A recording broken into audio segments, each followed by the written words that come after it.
Code के regarding.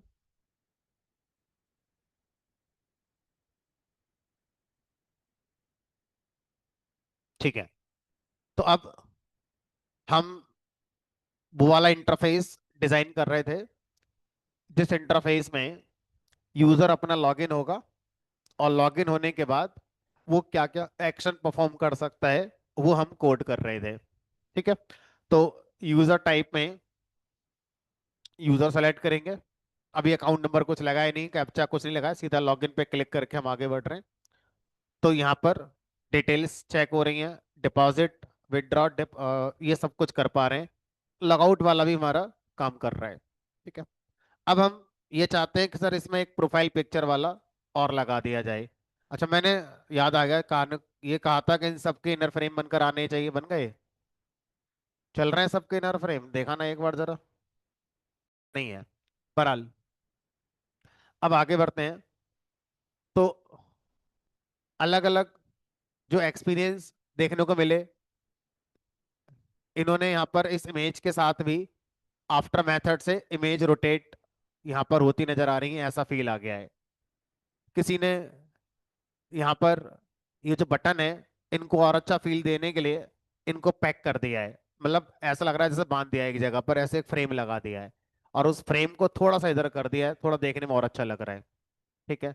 किसी ने यहाँ प्रोफाइल पिक्चर भी लगा दिया है ऐसे करके, है ना। और बहुत सारे अलग अलग चीजें हैं जो देखने को मिल रही हैं। किसी ने आइकन लगा दिए हैं, लॉगआउट पर लॉगआउट का आइकन लगा दिया है। तो हर जगह पर कुछ आइकन छोटे छोटे लगा दिए हैं, थोड़ा सा लुक बेटर हमारा हो गया है। ठीक। अब प्रोफाइल पिक्चर कैसे लगेगा? काफी लोगों ने लगा लिया, जिनका नहीं लगाए एक बार देखते हैं कैसे लगेगा। ठीक है। लास्ट क्लास का ऐड कर लिया कोड? लास्ट क्लास में आए थे? क्या दिया था काम करने को लास्ट क्लास का? हो गई? और बटन के क्लिक पर वो आने चाहिए थे इनर फ्रेम, वो आ रहे हैं? हर बटन के क्लिक पर इनर फ्रेम भी तो आने थे, नहीं आए? याद था? क्या? क्या कर रहे थे दोबारा बताओ।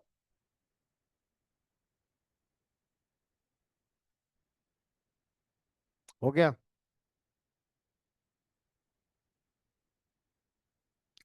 चलो, अभी कुछ दिखाने को है नया लास्ट क्लास में जो हम थे और आज जब आप आए हो, तो उसके बीच में कुछ प्रोग्रेस हुई प्रोजेक्ट में आपके? चलो, कोई बात नहीं। अब आगे बढ़ते हैं। तो अब पहले प्रोफाइल पिक्चर वाला कोड इंप्लीमेंट करने की कोशिश करते हैं। तो ऑलरेडी पिलो लाइब्रेरी इंस्टॉल्ड है, इमेज बनी हुई है। अब इस काम को करने के लिए हम लोग जो यूजर स्क्रीन वाला फंक्शन है उसमें कहीं जाएंगे। अब यूजर स्क्रीन वाले फंक्शन में हमने लेबल लगा रखा है वेलकम वाला। वेलकम लेवल के बाद बटन लगा रखा है। अब ये बटन लगे हैं चेक बटन वाले। तो मुझे ऐसा लग रहा है कि थोड़ा थोड़ा बटन को अगर नीचे कर दिया जाए तो जगह थोड़ी मेरी सही बन जाएगी। ठीक है। तो अब यहाँ पर थोड़ा थोड़ा नीचे करें, अगर 0.25 को, इसको 0.25 या 0.3 कर देते हैं, इसको 4, 5, 6, 7। तो ये मैं अपने में कर रहा हूँ, आप अपने लेआउट के हिसाब से थोड़ा देखें।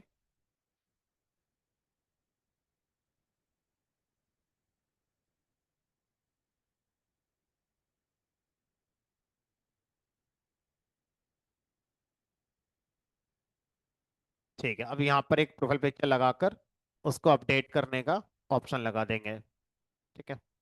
तो यहाँ पर आ जाते हैं।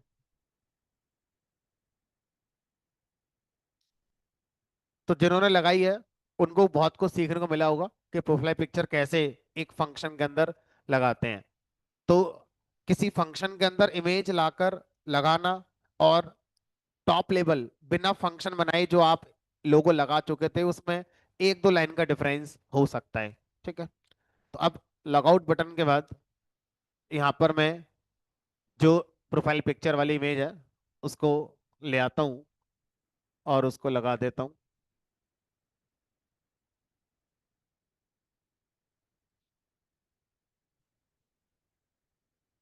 इनमें से कोई सी आप अपनी डाउनलोड करके अपना लगा लो। ठीक है।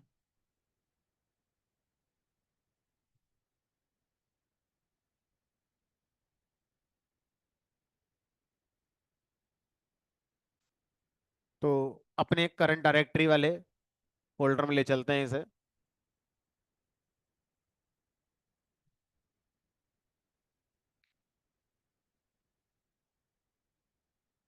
और ये हमारी हो गई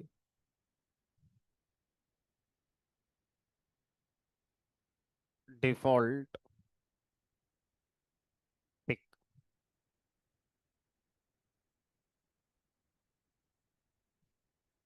तो यहाँ पर सबसे पहले इमेज को हम ओपन करेंगे, image dot open.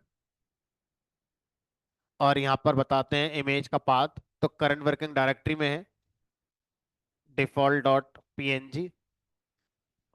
Master is equal to जो रूट विंडो है उसका नाम, नहीं यहाँ नहीं डालना है, जब फोटो इमेज बनाएंगे तब। ओपन हो गई, इमेज बनकर आ गई।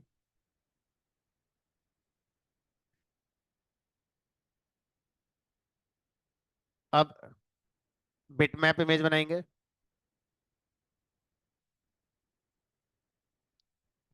और इमेज टी के मॉड्यूल के अंदर फोटो इमेज नाम की क्लास है। इस क्लास के कंस्ट्रक्टर में अपनी ओरिजिनल इमेज पास करते हैं और रूट विंडो पास करते हैं। अब इस इमेज को दिखाने के लिए एक लेबल हमें बनाना पड़ता है ना। इमेज एलबीएल, और नाम जो भी देना चाहो वो आप दे सकते हो। तो एक काम करते हैं, इसका नाम प्रोफाइल अंडरस्कोर इमेज दे देते हैं। बिटमैप प्रोफाइल अंडरस्कोर IMG, और इसका नाम कर दिया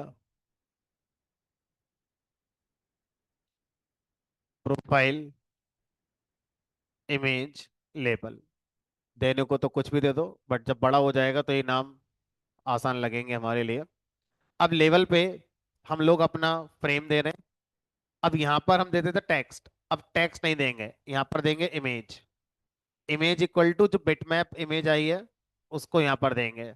अभी इमेज सेम साइज की है तो इसको हम रीसाइज अपना करना चाहें तो कर सकते हैं। ठीक है। उसके बाद इस प्रोफाइल इमेज को लेबल प्लेस करेंगे, और इस तरह से करेंगे कि देखने वालों को वेलकम लेवल के नीचे नजर आए। वेलकम लेवल के नीचे नजर आने के लिए इसको एक्स 0.0, बटन की कितनी कर रखी है, 0.5 कर रखी है, उसी अलाइनमेंट में ले आते हैं थोड़ा सा। और वाई को 0.0 बन करके देखते हैं क्या ये फिट होती है, नहीं होती है।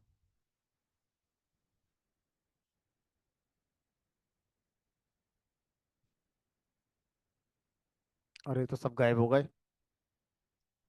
नो सच फाइल और directory default dot png। Default underscore pic नाम दिया था आई गेस। हाँ अभी भी गलत है। ठीक है।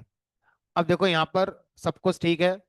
इमेज का बस एक काइंड ऑफ एक रीजन क्रिएट हो गया, बट इमेज आपकी नहीं आई। ठीक है।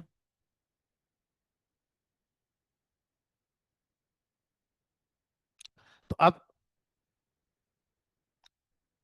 जबकि ऊपर वाला कोड सही चल रहा था, तो जब हम किसी फंक्शन के अंदर इमेज को उठाकर लेवल पे लाते हैं तो आपको एक एक्स्ट्रा कोड लेबल बनाने के बाद और लिखना पड़ेगा लेबल का नाम डॉट इमेज। तो डॉट इमेज नाम का एट्रीब्यूट है, इसको भी आपने अपनी बिटमैप वाली इमेज बतानी पड़ेगी। तो ये हमारा आपका इमेज लेकर आएगा। अब साइज अपना अकॉर्डिंगली सेट कर लेंगे। ठीक है, ये बैंक वाली आ गई तो इसको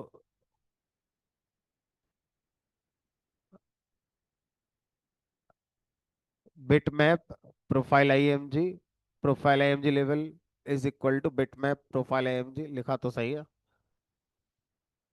ओके, फोटो इमेज के अंदर आईएमजी वाली पास हो गई, यहाँ पास करेंगे प्रोफाइल वाली।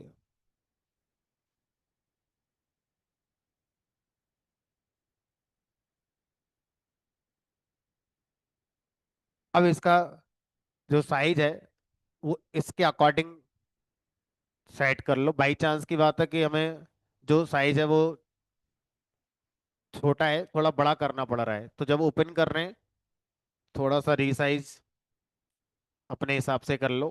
विथ मान लो 150, हाइट मान लो 200। अब कितनी है चेक कर लेते हैं।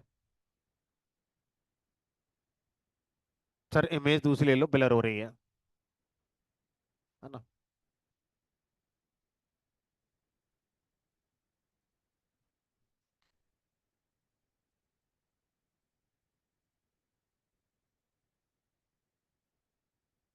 ये ठीक लग रही है।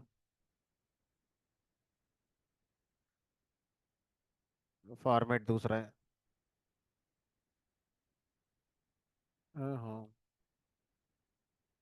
ये ठीक है पीएनजी।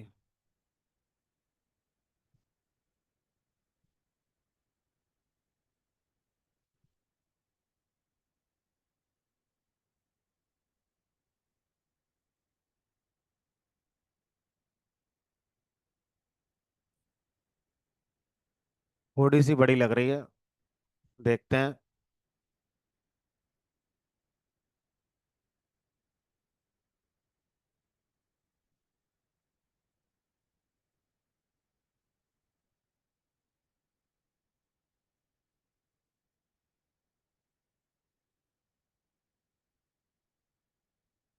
ये ठीक है, बड़ी साइज है।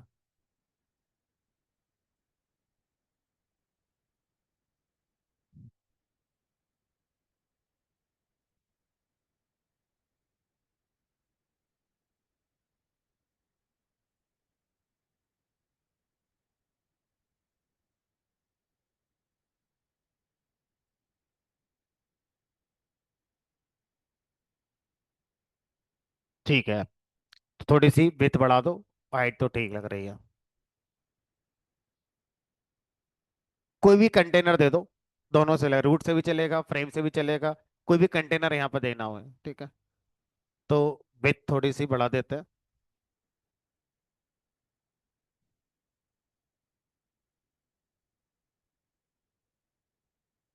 ठीक है। अब सर ये बताओ, थोड़ा सा इधर और ला सकते हैं, अभी जगह है। लेकिन सर इसको बदलने का भी तो कोई हमारे पास ऑप्शन होना चाहिए, यूजर इसको बदल पाए। तो यहाँ पर अपडेट प्रोफाइल पिक्चर का बटन लगा दो इसके नीचे। थोड़ी जगह और बनानी पड़ेगी, कर लेंगे जगह एडजस्ट, कोई नहीं। थोड़ा सा इसकी इधर ही बढ़ा दो, मतलब 220 के आसपास।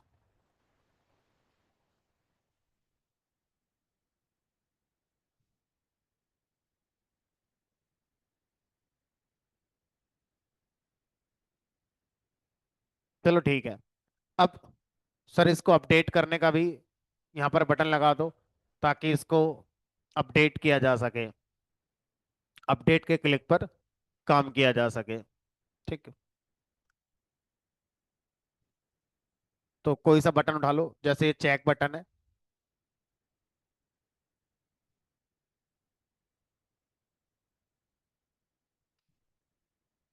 इसको यहाँ पर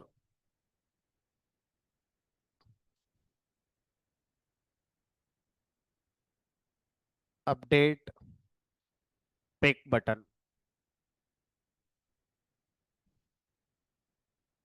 अपडेट पिक बटन। तो अब यहाँ पर डिटेल्स में लिखना है अपडेट।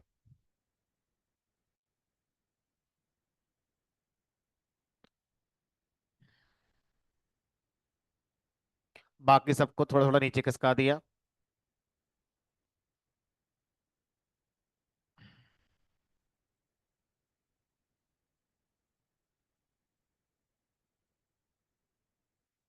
3 4 5 6 7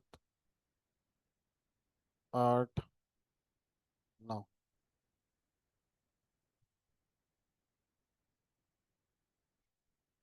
ठीक है सर, अब ठीक ठाक सा लग रहा है। तो अब क्या और आगे चाहोगे? आगे सर ये चाहते हैं कि अब यहाँ पर जब क्लिक करें तो ये सब क्लिक होने पर ये चलना चाहिए। तो ये वाला भी बाद में देखेंगे, क्योंकि ये तब ज़्यादा सही लगेगा जब एक्चुअल यूज़र आएगा तो उसकी एक्चुअल पिक्चर आनी चाहिए। अभी तो डिफ़ॉल्ट के साथ चलते हैं। ये सारे बटन काम करने शुरू हो जाएं तो इसके लिए ऑलरेडी हम कई बार कोड लिख चुके हैं, बस कॉपी पेस्ट जैसे फीचर की ज़रूरत है यहाँ पर। तो मुझे याद आ रहा है कि मैंने यूज़र स्क्रीन की जगह कौन सा वाला बनाया था? Admin screen. और यहाँ पर ये फंक्शन बनाए थे।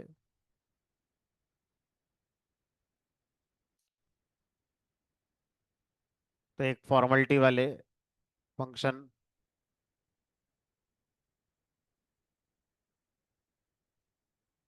इन्हीं में से कोई पकड़ लो। बट कॉपी पेस्ट करते समय ध्यान रखना कहीं का कहीं कॉपी पेस्ट ना हो जाए। तो अब यूजर स्क्रीन के अंदर ही ये फंक्शन लगा दिया मैंने व्यू की जगह। ये किसका हो गया हमारा?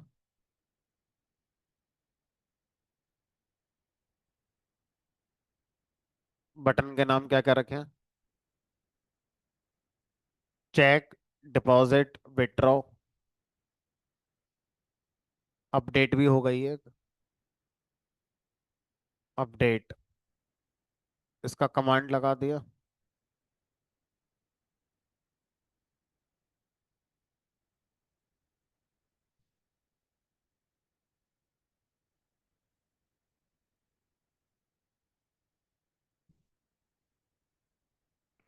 अब देखो, मैंने बटन का नाम भी अपडेट बटन दे रखा है, फंक्शन का नाम भी यही दे रखा है। तो थोड़ा सा चेंज करो, अपडेट बटन स्क्रीन नाम दे दो उसका, और इस नाम से फंक्शन को बना दो। Update button screen. फ्रेम ठीक है, ये भी सही है। This is view account screen की जगह यहाँ पर update screen. Account label, entry, ये बाद में देखेंगे। ये सब चीजें बाद में लाएंगे। इतना पहले चलता नजर आए। ये चल जाएगा तो फिर कॉपी पेस्ट करना आसान हो जाएगा।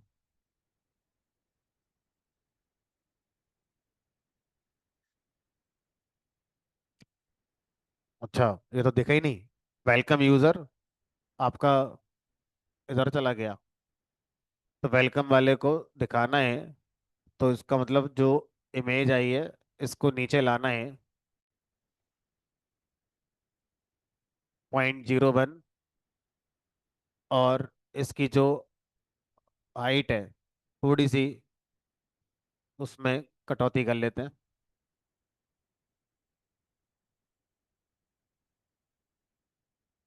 हाइट में कटौती होगी लेकिन ये बाई नीचे नहीं आया।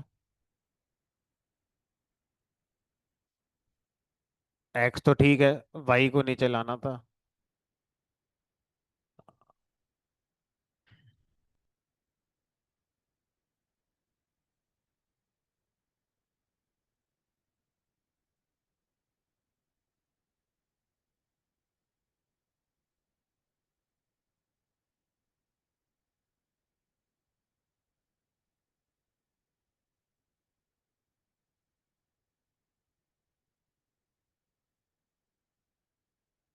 ठीक है, चलो ये भी सही लग रहा है। ठीक है। तो अब कहाँ थे हम? अपडेट वाले पे थे। ये आ रहा है।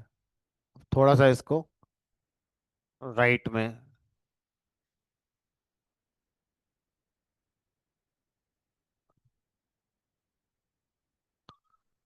तो कोई सा भी कोड उठा लो, हमें तो एक कोड चाहिए था बस। अब यहाँ पर इसका जो प्लेसमेंट है, 0.15 की जगह अगर 0.2 कर दिया जाए।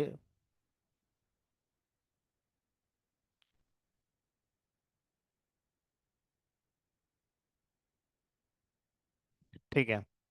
अब ऐसे ही करके बाकी सारी हम लोग बना देंगे। Control C, control V, update button की जगह यहाँ कर देते हैं deposit button screen. This is deposit screen.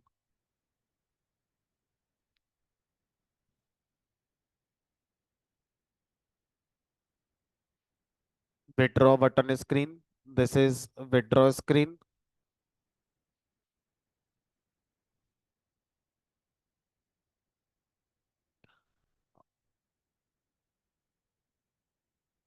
Check button screen. This is details screen.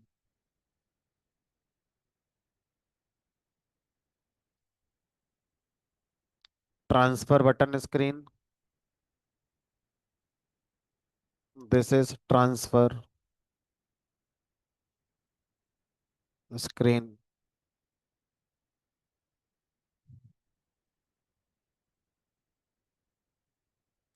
History.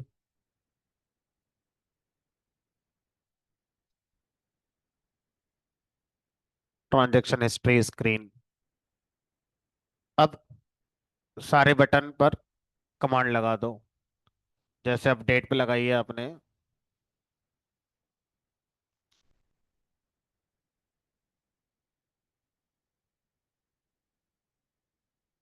ऐसे ही सब पे लगा दो। तो ये वाला कौन सा है? Check button, deposit, withdraw.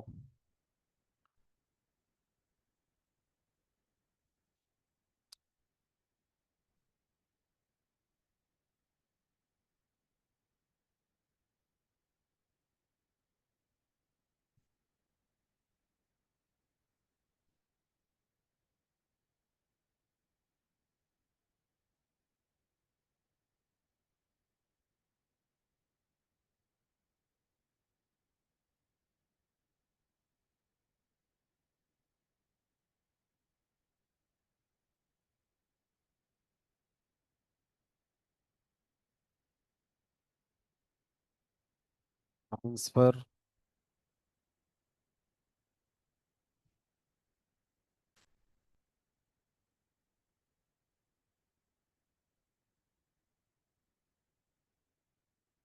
चलो एक बार देख लेते हैं, कुछ भूल चूक हुई होगी तो।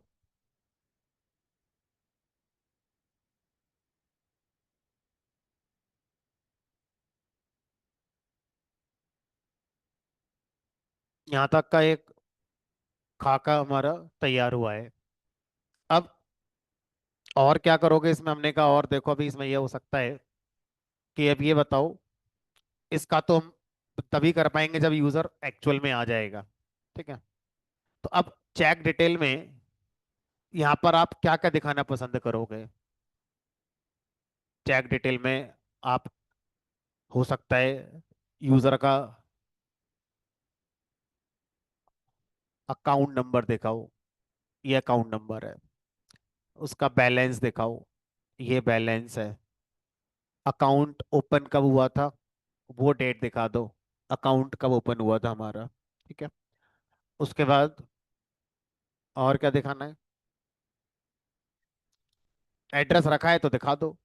मैंने एड्रेस रखा नहीं है इंसर्ट करते समय, तो जिसने जो रखा है और जो जो डिटेल दिखाना चाहते हो यहाँ पर आप अपना दिखा सकते हो। ठीक। चलो अकाउंट नंबर हो गया, बैलेंस हो गया। पासवर्ड वगैरह दिखाओगे यहाँ पर? नहीं, यहाँ क्या करोगे पासवर्ड दिखाकर? बैंक का आईएफएससी कोड वगैरह दिखाना है तो वो आप दिखा सकते हो, ईमेल वगैरह दिखाना है, मोबाइल नंबर दिखाना है तो यहाँ से अपना दिखा सकते हो। तो ये एक ढांचा तैयार हो गया। अब ये जो इंफॉर्मेशन आएगी ये तब आएगी ना जब यूजर होगा, अभी तो यूजर ही नहीं है। ठीक है, तो अब क्या करते हैं, मान के चलते हैं कि एक इंटरफेस वाला लगभग काम हमारा हो चुका है। अब थोड़ा सा इसमें चीजों को डेटाबेस के साथ कनेक्ट करने की कोशिश करते हैं कि डेटाबेस के साथ चीजें कैसे हमारी यहाँ पर कनेक्ट होंगे, है ना, उसको देखते हैं, है ना, तब थोड़ा आगे बढ़ते हुए सही लगेगा। तो शुरुआत कहाँ से होगी? शुरुआत होगी, पहले एडमिन आएगा और एडमिन अपना लॉगिन करेगा और एडमिन अपना अकाउंट ओपन करेगा। शुरुआत हमारी यहाँ से होगी।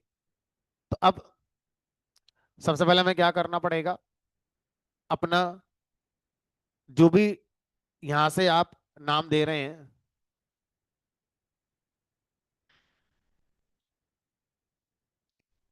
मोबाइल नंबर जो भी आप दे रहे हैं, यहाँ से आपको क्या करना है, अकाउंट ओपन पे क्लिक करते ही ये सारी इंफॉर्मेशन कहीं तो संभाल के रखनी पड़ेगी और कहीं के लिए वो टेबल होगी। अब वो टेबल जो बनेगी, मैंने आपको दो डेटाबेस पढ़ाई हैं अभी तक, या तो माई एसक्यूएल के अंदर बना लो या एसक्यूलाइट में बना लो। मैं प्रेफर करूंगा एसक्यूलाइट के लिए, है ना। माई एसक्यूएल में बुला सकते हो लेकिन जब आप किसी को दोगे तो उसके लैपटॉप पे माई एसक्यूएल इंस्टॉल होगा, इस बात के चांसेस हो सकता है कम हो हमारे। एसक्यूलाइट में बनाने का फायदा यह है कि वो एक फाइल होती है बस, आप उसे प्रोजेक्ट के साथ पेन में कॉपी करके दे सकते हो, वहां कुछ इंस्टॉल करने की जरूरत नहीं है। तो मैं प्रेफर करूंगा एसक्यूलाइट, आप अपने लेवल पर दोनों बना दो, दो कॉपी बना के चलो घर जाके अपना। ठीक है, अब बात आती है कि जो टेबल बनेगी उस टेबल का स्कीमा क्या होगा। टेबल स्कीमा का मतलब है टेबल का नाम क्या रखोगे, उसमें कितने कॉलम्स बनाओगे, कॉलम का नाम क्या रखोगे, कॉलम्स का डेटा टाइप क्या रखोगे, किस कॉलम पर क्या कांस्टेंट लगाना है, ये तो इन सबको क्या बोलते हैं, इन सबको बोलते हैं टेबल स्कीमा। ठीक है, तो अब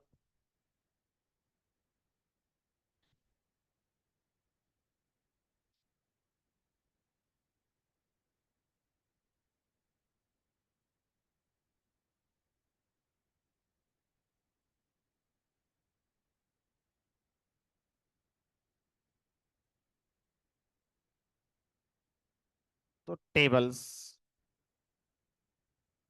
तो पहली टेबल जो हम बनाने जा रहे हैं, अब इसका नाम क्या रख लेते हैं, इसका नाम रख लेते हैं, मान लीजिए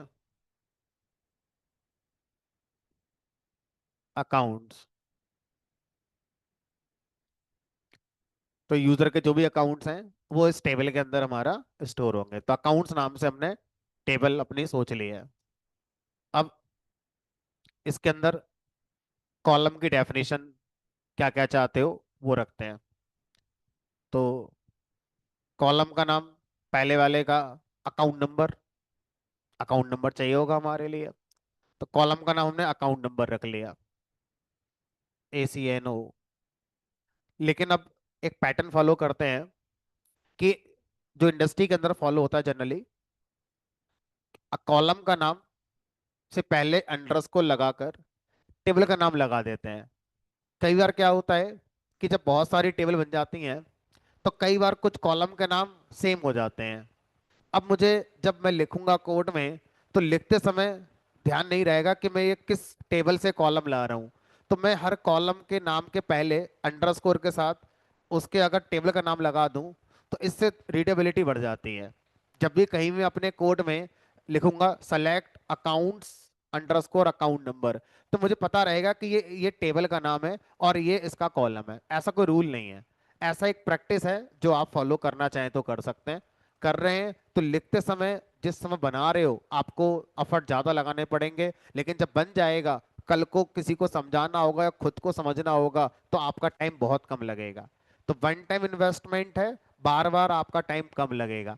अगर आप अभी टाइम कम लगा रहे हो और फटाफट छोटे छोटे नाम दे देते हो तो आने वाले टाइम पे जितनी बार इस प्रोजेक्ट को समझने जाओगे हर बार टाइम आपका ज्यादा लगेगा। ठीक है, मैं इसके साथ जा रहा हूँ। अब अगला है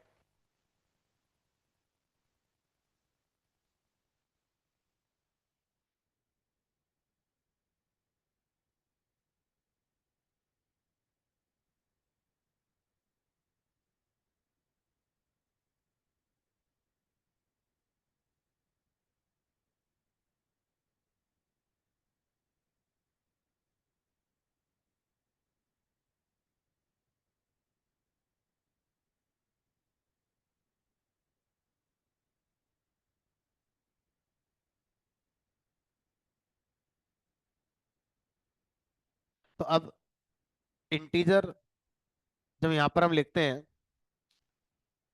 तो अकाउंट नंबर को हम लोगों ने क्या प्लान किया था? क्या एडमिन बताएगा अकाउंट नंबर क्या है, या ऑटो जनरेटेड होना चाहिए? ऑटो जनरेटेड का हमने प्लान किया था। तो यहाँ पर एसक्यूलाइट में इंट की जगह इंटीजर लिखना होगा। इंटीजर पे ऑटो इंक्रीमेंट लगेगा, इंट पे ऑटो इंक्रीमेंट लगेगा, होते दोनों है। ठीक है, तो इंटीजर, और रूल है कि ऑटो इंक्रीमेंट जिस कॉलम पर लगाया जाता है वो कॉलम प्राइमरी की कॉलम भी होना चाहिए, प्राइमरी की।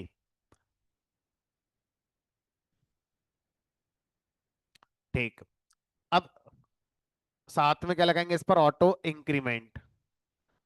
जब मैं आपको MySQL पढ़ा रहा था तो उसमें ऑटो अंडरस्कोर इंक्रीमेंट कीवर्ड होता था ऑटो इंक्रीमेंट को अप्लाई करने के लिए। SQLite में ऑटो इंक्रीमेंट को अप्लाई करने के लिए सिंगल कीवर्ड है ऑटो इंक्रीमेंट, बिना अंडरस्कोर के आता है। ठीक है, तो अब पहले वाले कॉलम का नाम ये हो गया, डेटा टाइप ये हो गया, ये उसका कॉन्स्ट्रेंट हो गया, और ये उसका प्रॉपर्टी हो गई ऑटो इंक्रीमेंट प्रॉपर्टी। ठीक है, अब अकाउंट नंबर के बाद अगला कॉलम नेम, जो भी अकाउंट होल्डर है उसका क्या नेम है। तो यहाँ पर क्या लेंगे? टेक्स्ट। तो यहाँ वैरकर की जगह टेक्स्ट चलेगा, डायरेक्ट इसको हम रख सकते हैं। पास पासवर्ड भी यहाँ पर हम क्या कर देते हैं? टेक्स्ट कर देते हैं।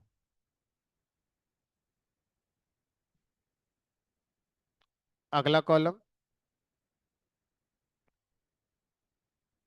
यूजर से उसकी ईमेल मांगी है हमने, यूजर से उसका मोबाइल नंबर मांगा है। अब ये डिस्कशन का पॉइंट रख सकते हैं। वैसे तो मोबाइल नंबर देखने में इंटीजर ही होगा, बट द पॉइंट इज कि जब हम टेक्स्ट फील्ड से डेटा गेट करेंगे, यहाँ से बटन पे क्लिक करेंगे, तो जो एंट्री का गेट मेथड है वो हमें मोबाइल नंबर कैसे ला कर देगा? स्ट्रिंग में। अब मैंने वहां पर बना रखा है इंटीजर, तो पहले मुझे इसे कन्वर्ट करना होगा, तब वहां इंसर्ट होगा। अब हमें ये डिसाइड करना है कि क्या कभी फ्यूचर में मोबाइल नंबर पे कोई अर्थमेटिक ऑपरेशन करना पड़ेगा, plus minus multiply divide reminder? नहीं।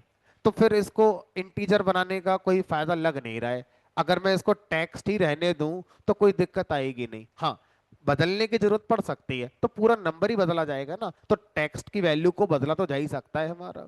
तो फिर अगर हम ये डिसाइड करें कि चलो मोबाइल नंबर को क्या लेके चलते हैं, टैक्स लेके चलते हैं, तो शायद ये डिसीजन हमारा सही रहेगा, गलत डिसीजन नहीं रहेगा। ठीक है, बाकी आप नंबर रखना चाहो न्यूमेरिक तो रख सकते हो।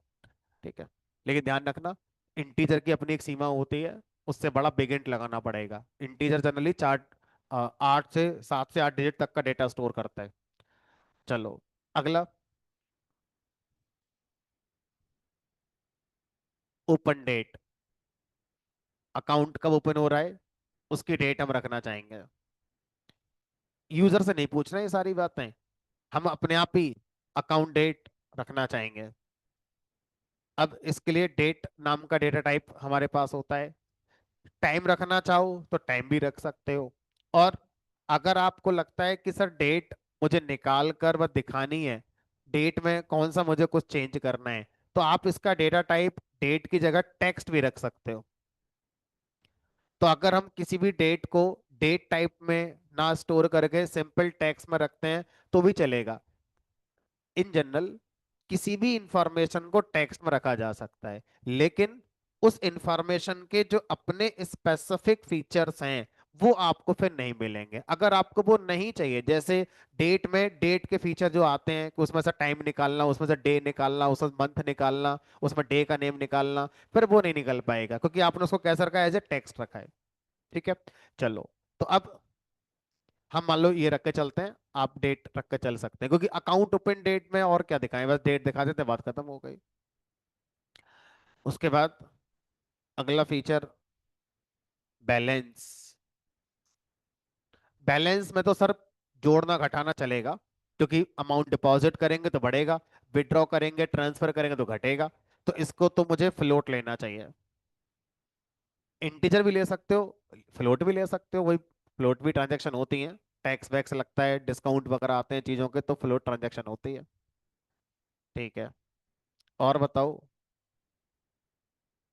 और बताऊं मैं, यहाँ से देखो, नेम आ गया, मोबाइल नंबर आ गया, जेंडर रह गया। जेंडर को भी टैक्स रख लेते हैं। अकाउंट नंबर, नेम, पास, ईमेल, मोबाइल नंबर, यहाँ जेंडर। तो सर पहले क्यों करते बाद में? कोई फर्क नहीं पड़ता। मेरे दिमाग में ये चल रहा था कि सबसे पहले अकाउंट नंबर है, फिर ये एक, दो, ये नेम के साथ ही पासवर्ड आ जाता है। और ये ये ये वो फील्ड है जो हम यूजर से इनपुट कर रहे हैं। तो एक साथ मैंने लिख दिया। तो आप कहीं किसी कॉलम को कहीं बना दो, ऐसा कोई रूल नहीं है कि कहाँ पर कैसा बनाना है। ठीक है। ये वो हैं जिनको यूजर से हम पूछ नहीं रहे हैं, अपने आप हम अपना लेके चल रहे हैं। एड्रेस, नॉमिनी, बाकी और चीजें मैं कंसीडर नहीं कर रहा हूँ। जो करना चाहे यहाँ पर अपना ऐड कर ले। ठीक है। तो अब एक टेबल हमारी ये बन गई। अब और भी बनेगी कोई टेबल? हमने कहा बन सकती है, क्यों नहीं बनेगी। एक दूसरी टेबल भी बन सकती है हमारी। दूसरी टेबल जनरली हम किसके लिए बनाना पसंद करेंगे? ट्रांजैक्शन के लिए, स्टेटमेंट गेट करने के लिए, कि जब जब ट्रांजैक्शन हो रही है तो उसकी स्टेटमेंट कहीं तो स्टोर हो रही होगी। ठीक है। तो टेबल का नाम क्या रख सकते हो? या तो स्टेटमेंट रख लो, ट्रांजैक्शन रख लो, कुछ भी रख लो। ठीक है, तो चलो स्टेटमेंट रख लेते हैं। अब बताओ, इसमें क्या क्या रखना पसंद करोगे? हमने कहा सर जब आएगी तब देखेंगे, अभी इतने से आगे बढ़ो, क्योंकि अभी आपका ब्रेन काम ही नहीं करेगा। अभी मैं आपसे बोलूंगा ऐसे और ऐसे, तो आप अच्छा सोच नहीं पाओगे। इसके बारे में क्यों सोच पा रहे? क्योंकि इसको पिक्चर में हम देख चुके हैं कि हाँ ये सब हमें करना है। अभी इसके बारे में हमें बहुत ज्यादा पता नहीं है, तो पहले इतना कर लेते हैं। और जब इतना करके आगे बढ़ेंगे तो फिर ब्रेन अपने आप काम करना शुरू करेगा और इसके बारे में शायद ज्यादा अच्छा सोच पाएंगे। अब मैं एक चीज और प्रोजेक्ट में कर देता हूँ। इसमें कहीं भी हमने अभी तक डेटाबेस की टेबल बनाने का कोड तो लिखा ही नहीं है ना। और हमें पता है कि एसक्यूलाइट में आपको अपने कोड के अंदर से ही क्या करना होता है? टेबल क्रिएट करने का कोड लिखना होता है। तो मैं एक काम कर रहा हूं, यहां पर एक नई फाइल बना देता हूं। एज ए मॉड्यूल सीख जाएंगे कि कैसे प्रोग्राम को डिवाइड करा जा सकता है। सब कुछ एक ही जगह ना लिखकर हम अलग अलग फाइलों में लिखकर फिर इंपोर्ट कर सकते हैं। तो मैं डेटाबेस वाले इस वाले काम को अलग प्रोग्राम में कर दे रहा हूँ, और फिर वो प्रोग्राम इंपोर्ट करूंगा इस मेन प्रोजेक्ट वाली फाइल में। तो वो वाला पार्ट भी आ जाएगा हमारे लिए। बाकी फिर इसी फीचर को आप किसी और फंक्शनलिटी के लिए भी अप्लाई कर सकते हैं, लाइक कैप्चा जैसे आपने कहा था, उसके लिए भी अप्लाई कर सकते हैं। तो एक नई फाइल बना देते हैं। अब क्या करना पड़ेगा? Import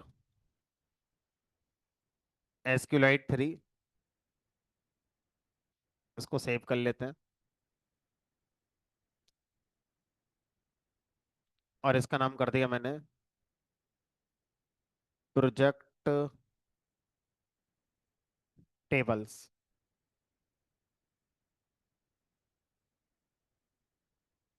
project tables. ठीक है। अब देखो यहाँ से दो अप्रोच होंगी। पहली अप्रोच होगी कि आप टॉप लेवल पर पूरा कोड लिख दो। दूसरी अप्रोच होगी, इसके अंदर एक पहले फंक्शन बना लो, फिर इस मॉड्यूल को जहाँ इंपोर्ट किया जाएगा वहां से फंक्शन कॉल करके इस काम को कर लिया जाएगा। तो हमने कहा चलो डायरेक्ट लिखते हैं फिलहाल। तो अब अगला काम क्या होता है? कनेक्शन क्रिएट करना, कनेक्शन ऑब्जेक्ट बनाना, एसक्यूलाइट 3 डॉट कनेक्ट। और कनेक्ट के अंदर हमें क्या देनी है? अपनी डेटाबेस फाइल का नाम बताना है। तो करंट डायरेक्टरी के अंदर ही हम बना लेते हैं। और फाइल का नाम कर दिया मान लो bank dot SQLite. ठीक है। तो इस नाम की डेटाबेस फाइल बन जाएगी करंट वर्किंग डायरेक्टरी में। और इसी फाइल के अंदर हम अपनी टेबल्स को क्रिएट करेंगे। तो यही मेरा डेटाबेस है। किसी को देना होगा तो ये फाइल पेन ड्राइव में दे देंगे। उसके बाद यहाँ पर आप कर्सर ऑब्जेक्ट क्रिएट करेंगे। कर्सर ऑब्जेक्ट कनेक्शन ऑब्जेक्ट से बनेगा। Connection object dot cursor method है। उसके बाद अब यहाँ पर हमें टेबल बनाने का कोड लिखना है। तो अब टेबल को बनाने का जो कोड है वो कर्सर डॉट एग्जीक्यूट, और एग्जीक्यूट के अंदर अपनी क्रिएट टेबल वाली कमांड लिखेंगे। तो एक काम करते हैं ना, यहाँ पर हमने क्या करा, टेबल वन नाम से एक क्या बनाया, वेरिएबल बनाया। ट्रिपल कोटेड स्ट्रिंग के अंदर हम बढ़िया से फॉर्मेट में लिखेंगे, क्रिएट टेबल। टेबल का नाम हमने सोचा है अकाउंट्स, ब्रैकेट लगा दी। अब पहले कॉलम का नाम हमने प्लान करा था ये, कॉपी कर लिया और यहाँ पेस्ट कर लिया।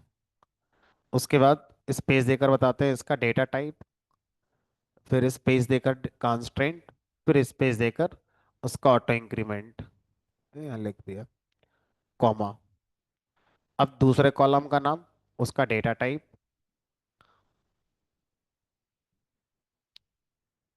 एक साथ ही कॉपी कर लेते हैं, ये लो सर।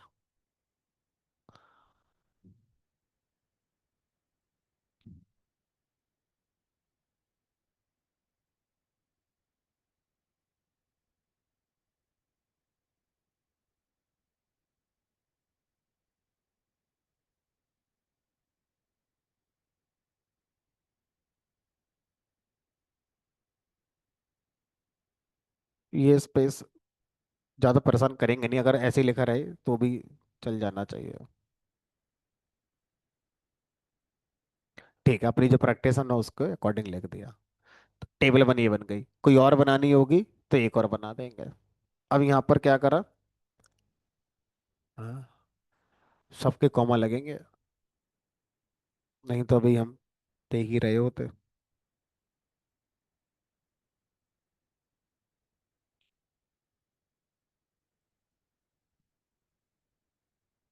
चलो, ठीक है।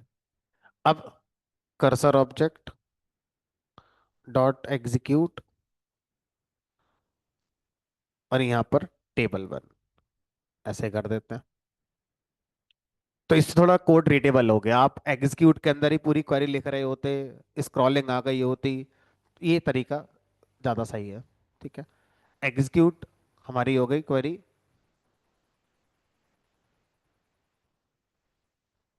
अब अगला काम क्या है, कनेक्शन को कमिट तो करना नहीं है, कमिट तो सिर्फ हमें डीएमएल में करना होता है।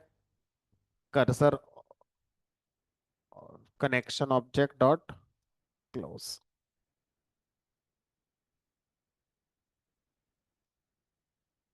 अब देखो, अगर मैं इस कोड को रन कराऊं तो एक तरीका तो यह है कि यहाँ पे क्लिक कर दो, रन हो जाएगा। बट ये फाइल जब मैं किसी को दूंगा तो वो थोड़ी रन करने आएगा, ऐसे उसके लैपटॉप में थोड़ी VS कोड पड़ा होगा। उसको तो मैं बोलूंगा यही फाइल है बस, इसी फाइल को चलाओ। इसको मैंने आज के नाम से सेव एज नहीं करा यार, चलो अब कर लेते हैं, कोई बात नहीं। तो अब उसको तो मैं ये वाली फाइल दूंगा बस, और ये वाली फाइल भी ऐसे फॉर्मेट में दूंगा कि डबल क्लिक करके चलेगी, क्योंकि उसे क्या पता VS कोड में कहाँ रन करने का बटन आता है। तो वो तो डबल क्लिक करेगा इस वाली फाइल पर, है ना। तो अब मैंने क्या करा, जैसे ही इस वाली फाइल को रन किया जाएगा, मैंने यहाँ पर इंपोर्ट कर लिया अपने वाला मॉड्यूल जो मैंने बनाया, भी क्या नाम था उसका, प्रोजेक्ट टेबल्स।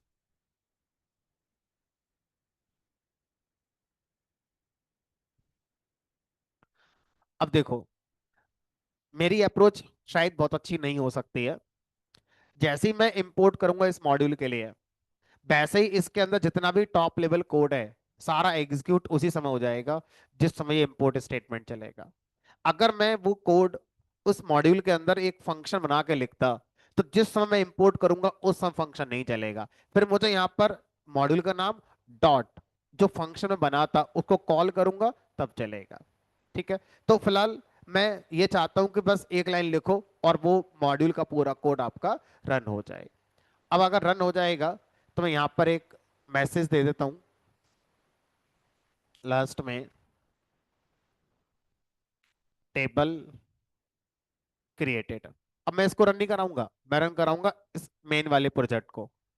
और जो मैसेज आएगा वो कहाँ लिख कर आएगा पीछे, फिलहाल तो टर्मिनल पे आ जाएगा क्योंकि मैंने प्रिंट लगा रखा है। ठीक है। बाद में हटाना चाहेंगे तो हट भी जाएगा। देखो एरर आ गई,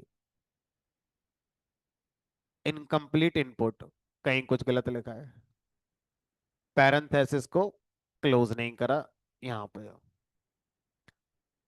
इसका मतलब ये वाला कोड पढ़ ही रहा है इस मॉड्यूल को और चला रहा है, तभी एरर आई। नीचे लिख कर आ गया टेबल क्रिएटेड। अब प्रोजेक्ट चलाने वाले को कुछ नहीं पता, बिहाइंड द सीन टेबल अपने आप बना ली प्रोजेक्ट ने, जितनी और बनानी होंगी इस तरह से लिख ली जाएंगे।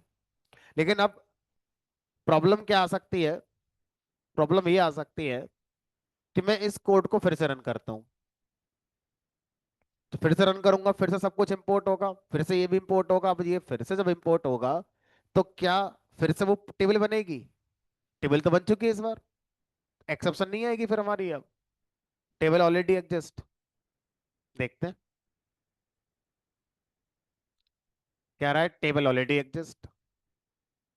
अकाउंट वाली प्रोजेक्ट नहीं चला, क्यों चलेगा?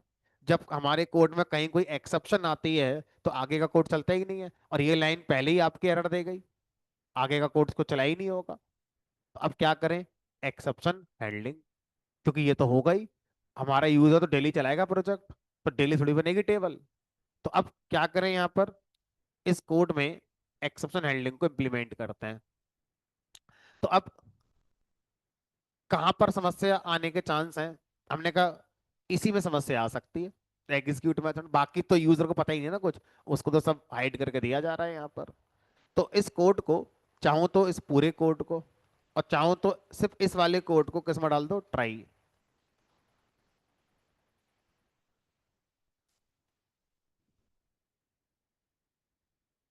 एक्सेप्ट।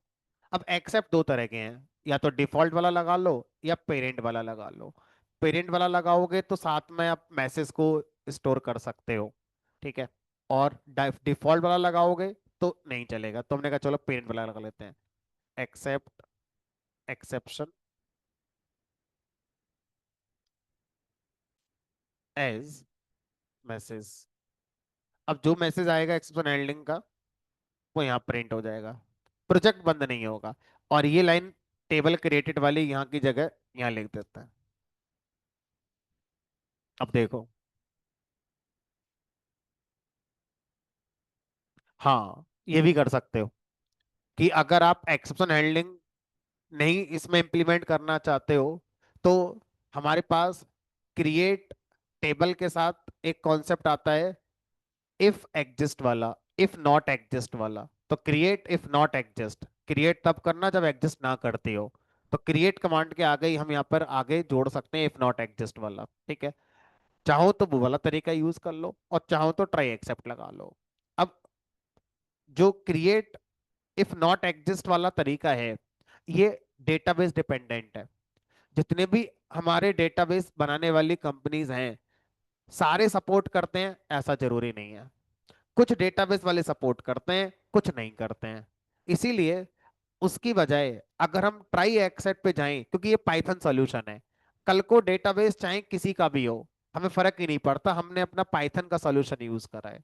तो फिलहाल आप चेक कर सकते हैं क्या एसक्यूलाइट में क्रिएट इफ एग्जिस्ट या create if does not exist जैसे सिंटैक्स, क्रिएट और रिप्लेस भी आता है एक, क्रिएट और रिप्लेस। तो इस तरह से क्रिएट के साथ क्रिएट और रिप्लेस, क्रिएट और इफ डज नॉट एग्जिस्ट जैसे कॉम्बिनेशन का इस्तेमाल किया जा सकता है। ठीक है, फिलहाल आगे बढ़ते हैं इसके साथ। अब चल रहा है, कोई दिक्कत नहीं है, पीछे लिख कर आ रहा है टेबल अकाउंट ऑलरेडी एग्जिस्ट, कोई दिक्कत नहीं है। अब सोचो, अगर मैं इस डेटाबेस की फाइल को जो मैंने बनाई अभी बैंक डॉट एसक्यूलाइट करके, ये वाली, ये रही, अगर इस फाइल को मैं यहाँ से डिलीट कर दूं,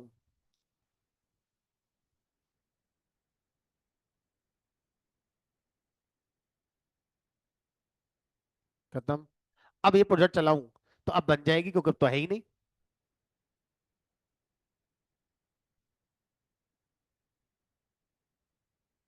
लिख कर आ गया टेबल क्रिएटेड। अब इसको क्लोज करके मैं फिर चलाऊंगा तो अब बोलेगा टेबल ऑलरेडी एग्जिस्ट। तो अब प्रोजेक्ट नहीं रुक रहा आपका, प्रोजेक्ट फर्स्ट क्लास आपका चल रहा है। ठीक है, तो दोनों में से कोई तरीका अपना आप यूज कर सकते थे। ठीक है, अब आ जाओ एडमिन वाले पर। अब यहां से डेटा गेट करो। पहले यहां से डेटा गेट करो। तो यहां से डेटा गेट करने के लिए प्रोजेक्ट में कहाँ जाना पड़ेगा आपके लिए? यूजर स्क्रीन के अंदर, ओपन अकाउंट के अंदर आपने जो एंट्री बनाई है वहां से डेटा उठाना है।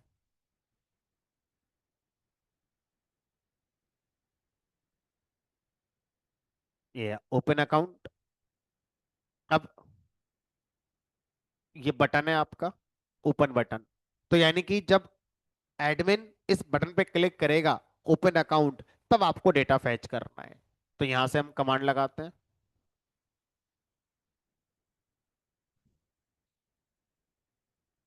और यहां पर एक फंक्शन का नाम देंगे।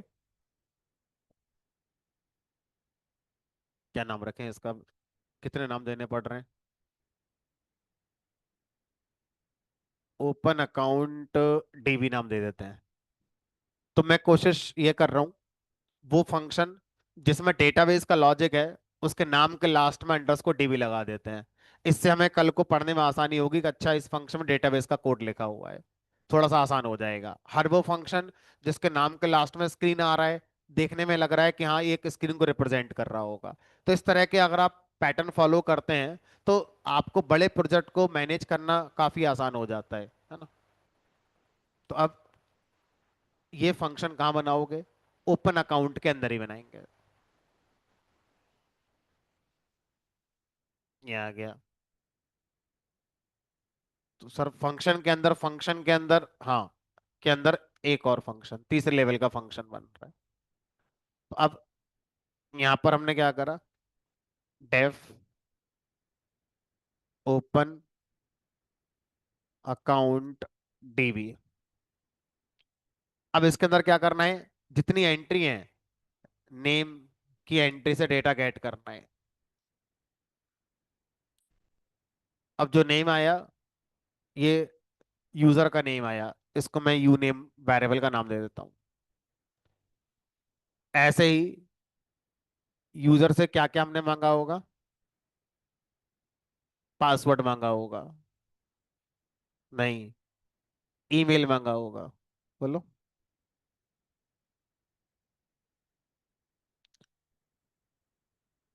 जो डेटा हम,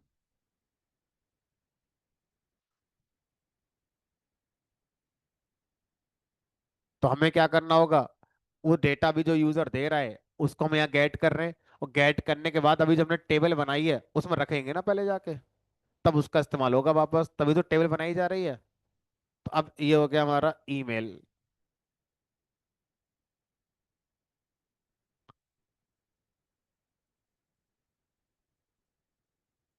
नहीं नहीं, अगर हम एक बार टेबल चलाने की कमांड लिख चुके हैं एसक्यूएलाइट में, और दोबारा से कोड चलता है टेबल बनाने का कमांड लिखने का, तो फिर हमारे प्रोजेक्ट में एरर आती है।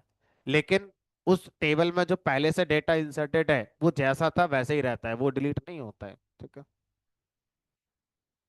अब यूजर का नेम आ गया, यूजर की मेल आ गई, यूजर का मोबाइल नंबर भी गेट कर लो ऐसे ही।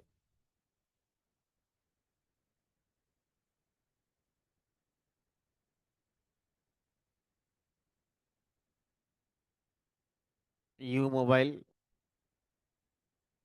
ठीक है। उसके बाद और क्या मांगा है यूजर से? हमने जेंडर मांगा है, यू जेंडर नाम का बना लो वेरिएबल।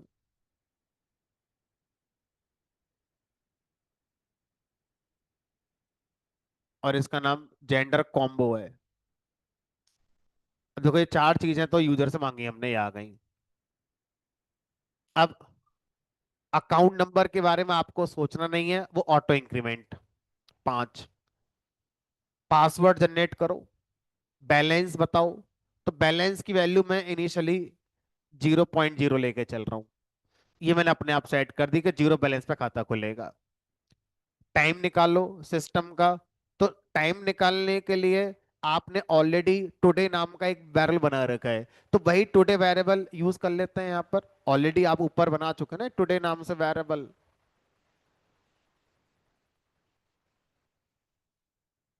देखो दिक्कत आएगी। मैंने सीधा टुडे लेवल बनाया है और यहाँ पर टाइम को डायरेक्ट फंक्शन में लिखा। अगर मैं इसको एक वेरिएबल में रख लेता तो वही वेरिएबल मेरा आगे काम में आ जाता। कोई बात नहीं, अब रख लेते हैं। कहाँ थे हम? बैलेंस। तो देखो सबके नाम मैं ऐसे रख रहा हूँ यू से। User account, user name, user mail, user mobile, user gender, user balance, ऐसे ही। यू ओपन डेट, इसमें आपकी डेट आ गई। अब क्या रह गया? पासवर्ड। पासवर्ड तो लाओ। पासवर्ड कहाँ से लाओगे? एक काम करते हैं, पासवर्ड वही डाल देते हैं, कैप्चा वाला फंक्शन। वो कुछ तो वापस देगा हमारे लिए, अल्फा न्यूमेरिक 6 चीजें दे रहा है। तो पासवर्ड हमने वही बना दिया जो कैप्चा वाला फंक्शन है। पहले इनिशियल पासवर्ड वही हो गया। बाद में पासवर्ड आपको चेंज करने के लिए कहा जाएगा कि भाई अपना चेंज करो। ठीक है। अब जितना टेबल में जाना है, 1 2 3 4 5 6 7, सातों चीजें तैयार हो गई मेरी। टेबल एक बार देख लो। 1 2 3 4 5 6 7 8, क्योंकि ये हमारा ऑटो इंक्रीमेंट होगा, इसके बारे में हमें सोचना नहीं है। बाकी सातों का डेटा तैयार कर लिया मैंने। अब इसको लेके चलो। तो यहाँ पर क्या करोगे? एसक्यूएल का कनेक्शन बनाओगे। एसक्यूलाइट।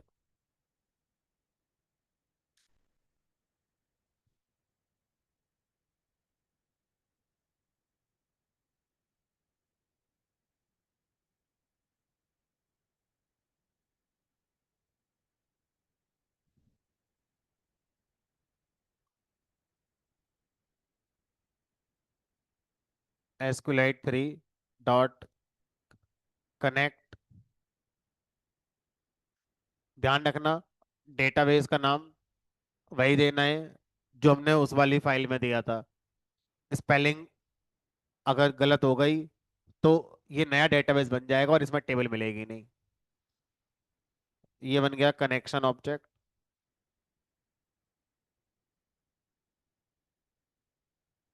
कर्सर ऑब्जेक्ट बनाएंगे।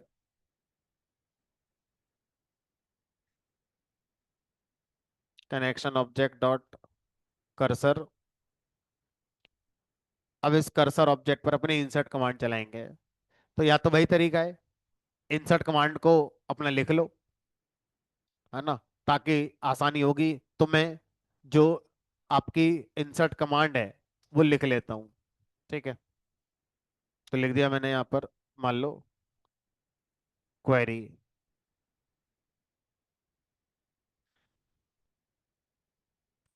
मल्टी लाइन पे लिखने, मल्टी लाइन पे लिख दो, आसान हो जाएगा थोड़ा। अभी इधर चला जाएगा फंक्शन के।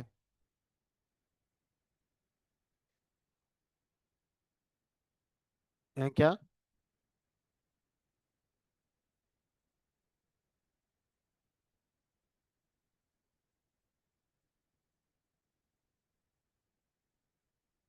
ये भी तरीका सही है। जो हमने वहाँ डेटाबेस वाली फाइल बनाई है उसमें एक फंक्शन बना लो और उस फंक्शन के अंदर इंसर्ट कमांड लिख दो। और इंसर्ट क्या करना है? क्वेरी वहां भेज दो, वहां से इंसर्ट होकर हमारा आ जाएगा। तो जो भी क्वेरी होगी इंसर्ट होकर आ जाएगी और यहाँ पर रिजल्ट आ जाएगा। ऐसा कर सकते हो, कोड का एब्स्ट्रैक्शन हमारा हो जाएगा।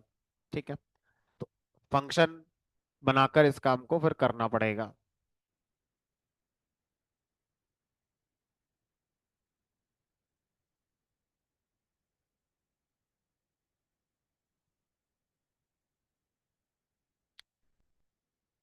चलो देख लेना, मैं अभी यहाँ लिख देता हूँ, है ना। इंसर्ट इनटू टेबल का नेम, अकाउंट्स। अब पता समस्या एक नहीं है, समस्या एक और आ गई कि अब मुझे क्या करना पड़ेगा। 8 हैं, 7 इंसर्ट करने, एक नहीं करना है, तो सातों के नाम लिखने पड़ेंगे। जब आठों इंसर्ट करने होते तो किसी का लिखना नहीं पड़ता। अब 7 के लिखने पड़ेंगे, सबके कॉलम के नाम अच्छे से मुझे याद होने चाहिए। तो ये तो सलवार लिखने वाली चीज है, हमने कब क्या करें है तो। हाँ?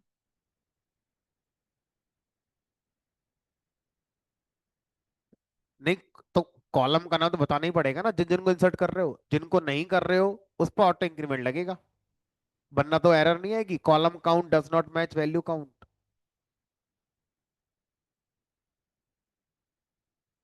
हम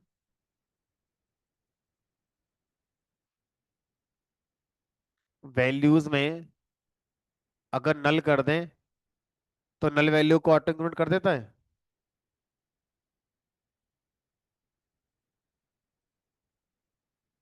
देखा है करके? चलता है। चलो, तो इनका कहना है कि सर आप इंसर्ट सारी कर दो, और जो प्राइमरी की वाली वैल्यू है उसको यहाँ पर क्या लिख दें, नल। चलो एक बार करके देख लेते हैं एसक्यूएलाइट में चलता है कि नहीं। Insert into table name values, question mark, 1, 2, 3, 4, 5, 6, 7, 8। ठीक है। अब कर्सर ऑब्जेक्ट डॉट एग्जीक्यूट, ये हमारी क्वेरी हो गई। और इस क्वेरी के रिप्लेसमेंट पहला वाला नल। अब यहाँ पर जो नल है वो स्ट्रिंग में लिखना पड़ेगा फिर मुझे।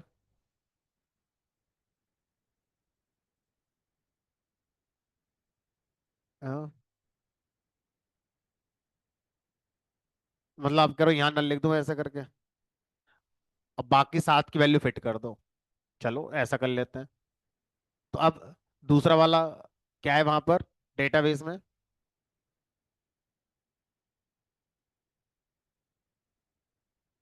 नेम, है ना, यू नेम। तीसरा क्या था? पास था मोबाइल का। ऑर्डर का ध्यान रखना है बस। नेम के बाद, पास के बाद, ईमेल, उसके बाद यू मोबाइल, फिर U gender, U open date, U balance. ठीक है, इस तरह से अपना कर लेते हैं।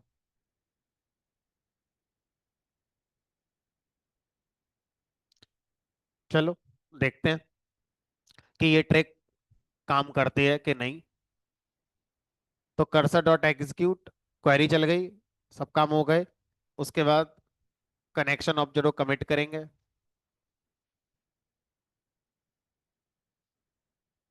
और कनेक्शन को क्लोज कर देंगे। सब कुछ सही है। तो message box, show info,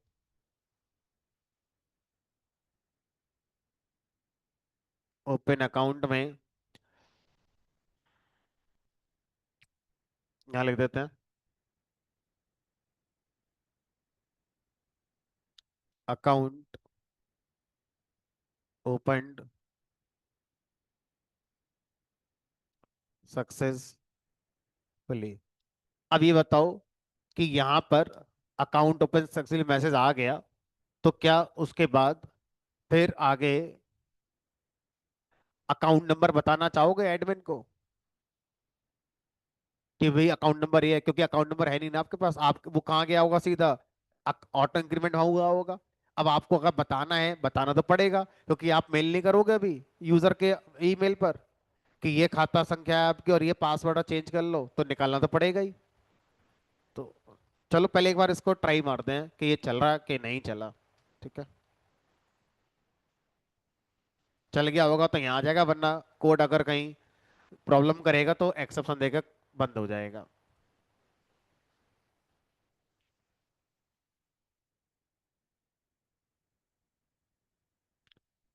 account number A, email ए, अभी लिख कुछ नहीं रहा है, कोई वैलिडेशन लगाए नहीं है कि ऐड होना जरूरी है नहीं जरूरी, वो तो जब प्रोजेक्ट पूरा पैक करेंगे तब लगाएंगे, नहीं तो परेशान हो जाएंगे अभी। बस देख लेते हैं कि हाँ चल रहा है कि नहीं। बटन के क्लिक पर फंक्शन दे रखा है, दे ही रखा है शायद। अकाउंट ओपन सक्सेसफुली चल तो रहा है। अब एक काम करते हैं, और क्रॉस चेक करने के लिए हमारे पास जो ब्राउजर टूल है, इससे एक बार चेक कर लेते हैं।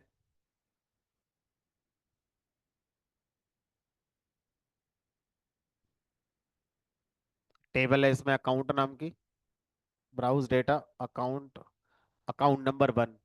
ठीक है, आ रहा है अपने आप। ये पासवर्ड हो गया। ठीक है, वो ट्रिक काम कर गई, है ना, कि आप नल दे दो, वो अपने आप उसको सेट कर लेगा। चलो बाकी चीजें सब सही आ रही हैं, कोई दिक्कत नहीं आ रही है। अब यहाँ पर अगला काम क्या है? अगला काम यह है कि जो अकाउंट नंबर अभी ओपन हुआ है उसको फैच करो, और जो भी पासवर्ड बनाए वो जो बंदे की मेल आई है उस मेल पर मेल कर दो। अब मेल करने के लिए पहले वो जीमेल के सेटिंग में जाके पूरा ऐप पासवर्ड बना कर आना पड़ेगा। करेंगे, करना तो वही। तो आप अपने लेवल पर करके देखो आगे का क्या है। मैंने आपको बताया कि अकाउंट नंबर उठाओ, लेकिन ध्यान रखना अकाउंट नंबर, जब 4-5 अकाउंट खुल जाएंगे तो किसका उठाओगे? जो अभी ओपन हुआ है, और जो अभी हुआ होगा वो सबसे लेटेस्ट गया होगा, सबसे मैक्सिमम अकाउंट नंबर आ रहा होगा हमारा वो। फिर मेल कर देना अकाउंट नंबर, और ये वो करके देखना हो जाए तो ठीक है, वरना कल मैं करूंगा ये। तो हमारा प्रोजेक्ट